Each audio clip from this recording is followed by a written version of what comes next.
Les ennemis du peuple juif ont tout fait pour que le peuple juif disparaisse. Tout. C'est inimaginable.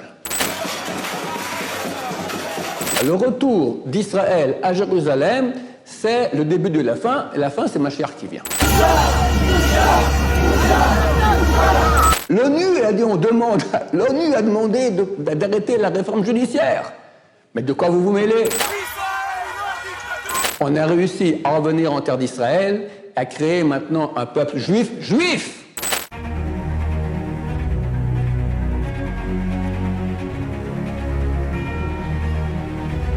Ce jour dédié pour l'élévation de l'âme de Germaine Rachel Batsara Zechron de mémoire bénie.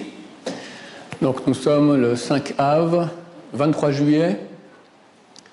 Je vais parler un peu d'actualité. Ici, beaucoup de gens m'ont demandé de parler à propos des manifestations en Israël, qu'est-ce qui se passe, vers quoi on va. J'ai beaucoup de choses à dire. J'ai déjà fait un cours important sur le sujet il y a 4 mois environ, lorsqu'il y a eu le résultat des élections en Israël. Je vais en parler de nouveau et peut-être un peu développer. Je ne sais pas si je ferai ça en un cours ou en 2 cours, parce que je ne peux pas faire trop long. Peut-être que je ferai ça en 2 cours plus courts. En tout cas, aujourd'hui, le 5 Av, nous sommes la Iloula de Rabbeinu Hari, Rabbi Yitzhak Ashkenazi, le grand rabbin qui vivait il y a 500 ans environ à Tzfat, qui a dévoilé toute la Kabbalah actuellement étudiée par les grands kabbalistes. Toute autre Kabbalah n'est pas étudiée, ne vaut pas la peine d'être, à part le Ramchal. Rabbi Moshe Chaim Luzzatto, mais disons, lui aussi, il reprend les enseignements de Rabbeinu Hari. Et il y a un enseignement que ça sera bon que en son honneur aujourd'hui que c'est ça Iloula, il y a un enseignement qu'il amène là-bas dans le livre de Kabbalah, qui je pense a une incidence sur l'actualité des manifestations aujourd'hui. On parlera des manifs, on parlera de qu'est-ce qui se passe et vers quoi on va, et je parlerai aussi de l'Amérique, parce que je pense qu'il y a un rôle assez prépondérant de l'Amérique dans l'histoire que nous vivons aujourd'hui, que nous avons vers le Mashiach Be'ezrat Hashem. Rabbeinu Hari dit qu'il y a des grandes âmes qui sont dans le ciel et qui doivent venir sur terre. Maintenant, le boss du monde, c'est bien sûr Dieu, mais Dieu a voulu que le boss du monde ici soit le mal. Et de façon tout à fait anormale, le peuple juif, qui est l'entité du bien, arrive à survivre dans un monde qui est dirigé par le mal. D'où, d'ailleurs, toutes les souffrances du peuple juif. Ça fait 2500 ans qu'on est en exil et qu'on souffre parce qu'on est dans un monde qui a la haine du bien. Nous, on représente la parole de Dieu, la Torah, et de façon normale, on devient la cible des 70 peuples. D'accord ? Alors, étant donné que le maître du monde ici, c'est le mal, lorsqu'il voit que Dieu va amener une grande âme sur terre, une grande âme, qu'est-ce que c'est? C'est un grand potentiel de bien. Chacun de nous a des âmes différentes. On a des petites âmes, des moyennes, des grandes. Plus une personne aura une grande âme, plus elle pourra faire des choses en sainteté énormes. Des grands pouvoirs. C'est comme si maintenant j'ai une armée avec des fusils, puis quelqu'un vient avec un canon, d'accord? Ou en Ukraine, d'accord, Poutine a menacé que s'ils utilisent les avions, ça va être la ligne rouge. Un avion, c'est une grande arme. Quand on vient une grande arme ici, c'est comme un avion, un F-16, qui vient maintenant aider les forces du bien, d'accord? Le mal n'est pas d'accord. Étant donné que le mal, c'est le boss du monde, donc il dit « halte, je ne suis pas d'accord ». Et il a un pouvoir pareil. Dieu a voulu que le mal ait un pouvoir. Maintenant, Dieu quand même veut amener cette âme ici sur terre. Ah, qu'est-ce qu'il va faire? Alors, il fait une sorte de marché avec les forces du mal et lui dit, écoute, c'est ce qu'on va faire. On va faire naître ce F-16, cette grande âme, on va la faire naître dans une famille de mécréants, de gens non pratiquants. Et par la force des choses, cette grande âme va faire des péchés. Maintenant, quand une grande âme fait des péchés, c'est beaucoup plus grave comme dégâts. C'est comme si le F-16 se tourne maintenant, le F-16 qu'on va amener en Ukraine contre Poutine, d'accord, se tourne maintenant dans les airs et il commence à attaquer l'Ukraine. Il va faire beaucoup plus de dégâts que si c'est des petits soldats en infanterie russe, d'accord? Un type de nos forces à nous qui se bat contre nous. Une grande âme qui va faire des péchés, ça fait beaucoup plus de dégâts et de mal qu'une petite âme qui fait des péchés. Le côté négatif entendant ça, il dit, ok, je suis d'accord, si tu amènes maintenant, si cette grande âme va naître dans une famille de gens non pratiquants, donc forcément il sera non pratiquant, il va transgresser le Shabbat, il va aller en boîte, il va fréquenter des filles, il va faire tout ce que... il va manger à Kippour, bon, ça sera même un militant contre la Torah, génial, j'accepte. Et l'âme va naître. Et par la force des choses, vu qu'il est dans une famille de gens non religieux, il va être non religieux et va faire beaucoup de péchés. Mais étant donné que c'est une grande âme, au bout d'un moment, l'âme va influer sur la personne, elle va faire tchouva. Et quand elle fait tchouva, tous les péchés sont transformés en mitzvot, et même des fois c'est écrit, il faut faire tchouva même à ses propres parents qui étaient des mécréants. Et comme ça, on a joué un tour aux forces du mal. Cette âme devait venir sur terre, on ne pouvait pas l'amener de façon directe, être un tzaddik qui sera né chez un tzaddik, parce que le mal n'a pas voulu. Alors on a contourné, Dieu contourne, et fait naître cette âme très haute dans une famille de mécréants. Il fait des péchés, mais il fait tchouva, et comme ça, il vient sur terre pour finir, il fera sa mission de faire beaucoup, beaucoup de bien en tant que Baal tchouva, en tant que quelqu'un qui a fait tchouva. Voilà, ça c'était dit en l'honneur de Rabbeinu Hari, et c'est tout à fait actuel avec les manifs aujourd'hui. Où est le rapport? Le voici. Il faut comprendre la chose suivante. Lorsque la Torah était donnée au mont Sinaï, c'est marqué que la Sin'a, le mot Sinaï, ça vient du mot Sin'a, la haine est descendue dans le monde. À la base, le mont Sinaï s'appelait le Chorev, le mont Chorev. Il était surnommé Sinaï lors du don de la Torah au mont Sinaï. Pourquoi? Parce que dès lors, tous les peuples ont commencé à haïr le peuple juif. Jalousie. Bien qu'on leur a proposé la Torah, mais ils ne voulaient pas. Tous ceux qui, parmi les peuples, voulaient se convertir, voulaient recevoir la Torah, alors durant l'histoire, ils se sont convertis. Leur descendance s'est convertie. C'est une partie du peuple juif qui ne voulait pas la Torah. Toutes ces parties-là du peuple juif qui ne voulaient pas, peu à peu, ils sont complètement assimilés, ils ont quitté le peuple juif. Mais la majorité des juifs voulaient la Torah, la majorité des non-juifs ne voulaient pas la Torah, donc on a reçu la Torah, nous, et pas eux. D'où jalousie, d'où haine. Depuis ce jour-là, le peuple d'Israël est haï. L'antisémitisme, c'est une chose qui est objectivement, qui existe depuis très longtemps, et on le sait bien parce qu'on a beaucoup, beaucoup souffert de cela. Les ennemis du peuple juif ont tout fait pour que le peuple juif disparaisse. Tout. C'est inimaginable. Les Grecs, les Romains, les tortures que faisaient les Romains, c'est écrit dans les textes, terrible. Mais ça n'a rien par rapport à ce qu'il y a eu après.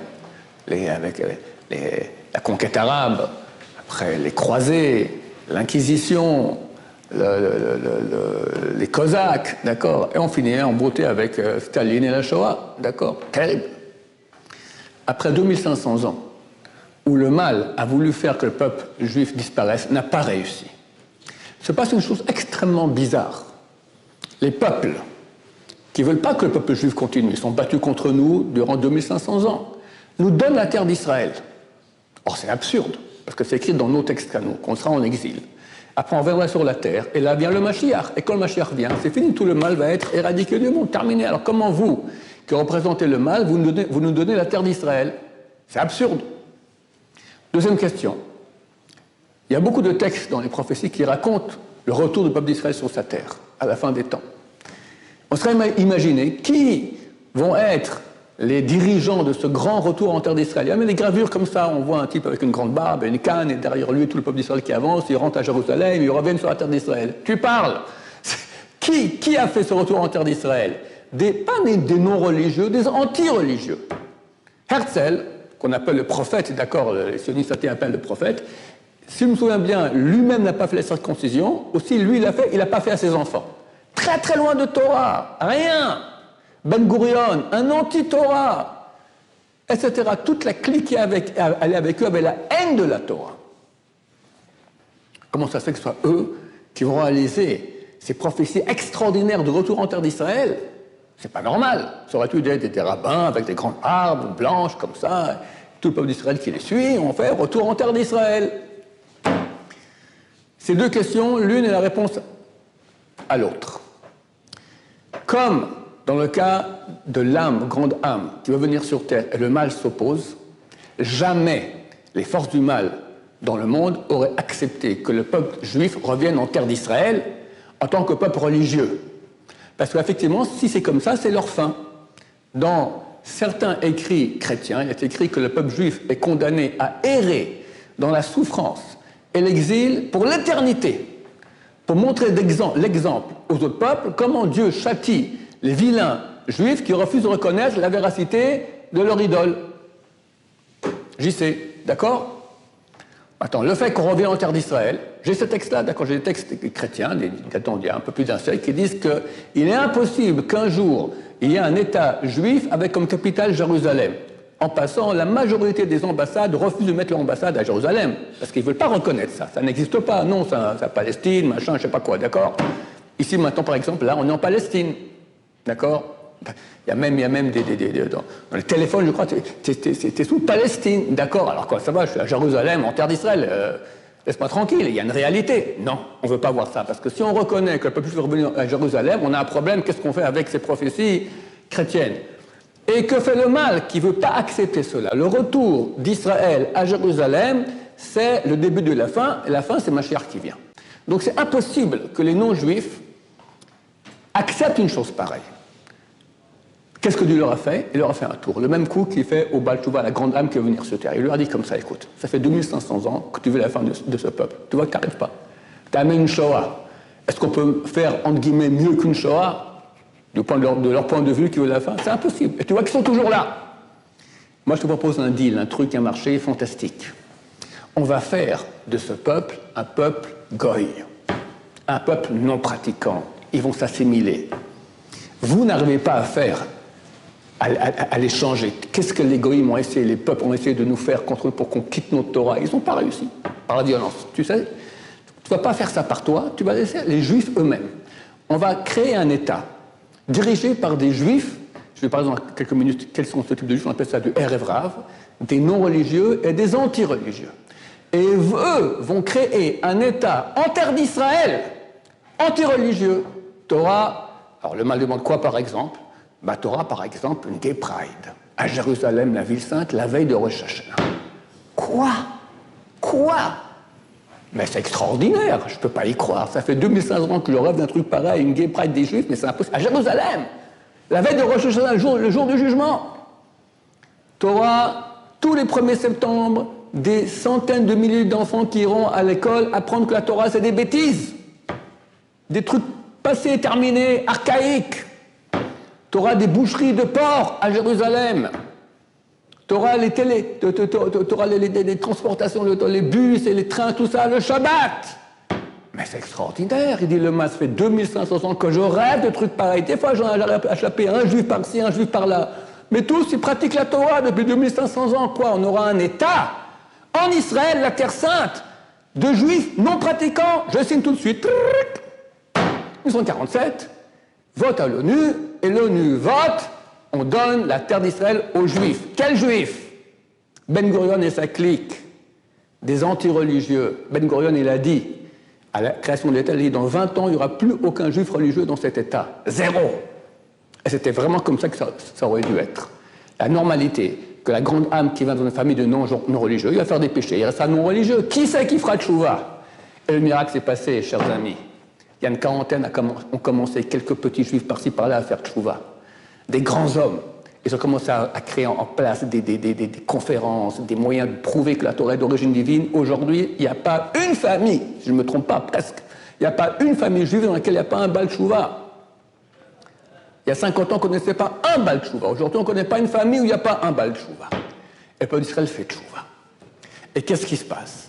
Aujourd'hui, cette année, aux élections, c'est la droite qui passe, avec dans la coalition une majorité de gens qui portent la kippa. Les dirigeants non religieux de l'État qui font partie de ce RFA, j'ai expliqué dans quelques minutes après les secrets de la Torah, qu'est-ce que c'est? C'est pas possible, on s'est fait avoir. L'Amérique, Biden, ça fait quelques mois qu'il ne parle pas avec Bibi. Pourquoi? Réforme judiciaire. C'est quoi la réforme judiciaire? On vote des lois. Maintenant, il y a une Cour suprême qui a été créée qui a la faculté d'aller et d'annuler les lois. Elle peut dire non, c'est pas comme ça. Il décide de tout. C'est une bande de, je ne veux pas dire ce que je pense, d'accord? C'est une bande de gens, d'accord, qui se votent entre eux chaque fois qui va être le prochain, qui vont dans le même courant, et ils sont, on peut dire, c'est le saint des saints de l'anti-religieux. On appelle ça, c'est vraiment le saint des saints du Erev Rav. Et maintenant, cette semaine-là, ils veulent voter une loi qui va limiter leur pouvoir. Manifestation. L'Amérique! Pourquoi l'Amérique n'est pas d'accord? L'ONU a dit, l'ONU a demandé d'arrêter la réforme judiciaire. Mais de quoi vous vous mêlez? C'est nos affaires intérieures, c'est pas vos affaires. Ça n'intéresse ni l'Amérique ni l'ONU. C'est une question intérieure. Et en plus, c'est démocratique, c'est la majorité qui a voté. Laissez-nous vivre normalement. C'est la démocratie la plus pure qu'il puisse y avoir. Et ils se sont fait avoir. En bon français, ils l'ont eu dans le baba. On a réussi. On a réussi à revenir en terre d'Israël, à créer maintenant un peuple juif, qui pratique, qui veut pratiquer, qui revient. On a gagné. Mais le mal n'est pas prêt à tomber d'un coup, d'accord? Alors, il hurle, il se révolte, c'est normal. À mon avis, ce sont les derniers soubresauts du mal. Qui sont ces gens-là? On les appelle Erev Rav. Qu'est-ce que c'est que Erev Rav? Erev Rav, dans le sens simple, quand on lit dans la Torah, c'est marqué que lorsque le peuple d'Israël est sorti d'Égypte, alors du Erev Rav est sorti avec eux. Qu'est-ce que c'est? Ce sont des Égyptiens qui voulaient se convertir. Et Moshe Rabbeinu nous a acceptés. Et on fait beaucoup de mal au peuple d'Israël. C'est à cause d'eux qu'il y a eu le veau d'or. C'est eux qui ont fait le veau d'or. Prévoyant qu'ils ont dit Elle Elohecha Israël, voici ton Dieu Israël. Alors ils n'ont pas dit voici mon Dieu, voici notre Dieu Israël, voici ton Dieu Israël. Donc ces gens qui étaient externes au peuple, qui ont fait le veau d'or, ils ont monté au peuple d'Israël, voici le veau d'or, c'est ton Dieu. Maintenant, ces convertis égyptiens et leurs descendants, on ne sait pas où ils sont passés. Le Erev Rav, en fait, qu'est-ce que c'est? Ce sont des juifs qui peuvent naître même dans des familles de tzadikim juifs, de génération en génération, mais un beau jour va naître là-bas un juif avec une âme qui fait partie du Erev Rav. Tu as des âmes qui sont dans l'intériorité du peuple juif et d'autres qui sont en bordure, très proches des non-juifs. Ces âmes-là qui sont en bordure s'appellent le Erev Rav, grand mélange, d'accord? Ils adorent la culture non-juive et ils ont comme but de rendre le peuple juif non-juif. C'est ça leur but. Ils peuvent faire tchouva. On peut avoir des âmes de Erev Rav qui se rapprochent de Dieu et ils font tchouva, mais c'est beaucoup plus dur pour eux. Ils ont cette haine terrible de la Torah. Et ils se battent pour créer, pour faire en sorte que le peuple juif soit non pratiquant. Donc, pour eux, avoir un État qu'on appelle juif, mais qui n'a rien de juif, d'accord, c'est une aubaine. C'est une aubaine. Il est écrit dans le texte qu'à la fin des temps, comme Mashiach vienne, ils vont se multiplier beaucoup. Ils sont la grande majorité. Et en petite partie de religieux. Mais, comme dit le Chazon Ish, 70 ans, ils vont faire des enfants, et beaucoup d'enfants, et toujours plus, et beaucoup vont faire tchouva. Et comme ça, Baruch Hashem, on a réussi à déjouer les forces du mal qui voulaient empêcher un retour des Juifs en terre d'Israël. On est rentré en terre d'Israël, et on a créé ici, alors au début c'est un État laïque anti-religieux, maintenant ça commence à devenir un pays religieux, et bientôt Mashiach arrive. Ce qui est très surprenant, c'est que dernièrement, il y a une femme très anti-religieuse, Dakar, qui a parlé, je n'ai même pas vu sa tête, mais j'ai entendu que sa voix tellement hargneuse, vraiment ça correspond au caractère du Erev Rav, on va voir d'après, ils ont 5 types de caractères. Elle a dit, nous sommes les femmes du Erev Rav.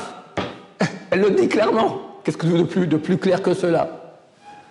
Et c'est écrit donc qu'ils auront le pouvoir avant que Mashiach vienne, puis ils vont tomber et Mashiach vient. C'est intéressant de voir que d'autres, comme Lieberman, qui est un très grand anti-religieux, il dit que Bibi s'est fait attraper par des extrémistes méchichistes qui attendent le Messie, qui veulent reconstruire le temple de nouveau. Lui aussi, c'est marqué dans le Talmud que très souvent quelqu'un ne voit pas le futur, mais son mazal, son âme voit. Et il envoie des messages et il dit cela. On voit très souvent, on voit Rashi dans Parashat Balak avec Bilham, d'accord. Très souvent, il y a des gens qui disent qu'est-ce qui va se passer sans s'en rendre compte parce que leur âme voit le futur et ils le disent. Qui est le Erev Rav? Qu'est-ce que c'est? Donc ce sont ces types d'âmes. Le Zohar, dans Parashat Bereshit, page 25, il dit qu'il y a 5 types de Erev Rav. Les lignes initiales, c'est Nega, un mauvais fléau. Nun, Gimel, Ain, Resh, Ain. Nun, c'est les Néphilim. Néphilim, ce sont les anges déchus. Lorsque Dieu a voulu créer le monde, il y a des anges qui ont dit à Dieu, ne crée pas l'homme, il va faire des péchés.